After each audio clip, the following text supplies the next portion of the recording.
सांगलीच्या जागेबाबत महाविकास आघाडीने फेरविचार करावा ही मागणी आता विश्वजित कदम यांनी केलेली आहे। सांगली हा काँग्रेसचा बालेकिल्ला आहे आणि त्यामुळे महाविकास आघाडीने सांगलीच्या जागेबाबत गांभीर्याने विचार करावा असं विश्वजित कदम म्हणाले।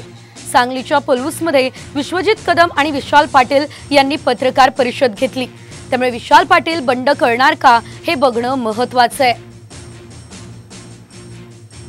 आम्ही एकमेकांना धीर देऊन एकमेकांची समजूत काढण्याचा प्रयत्न करणार आहोत आणि ह्यातनं एक सकारात्मक असा मार्ग कसा निघेल ह्यासाठी आज या क्षणाला आणि येणाऱ्या काळात आम्ही काँग्रेस पक्षाचे कार्यकर्ते म्हणून आशा धरून आम्ही प्रयत्न करणार आहोत आणि याच्यासाठी महाविकास आघाडीने ह्या बाबतीतला एक पुनर्विचार करावा आणि जो काही वस्तुस्थिती आहे सांगली जिल्ह्यातली ही समजून घेऊन याच्या बाबतीत आजही काँग्रेस पक्षाला ती जागे देण्याबाबतीत काहीतरी निर्णय करावा अशी आमची एक नम्र विनंती राहणार आहे।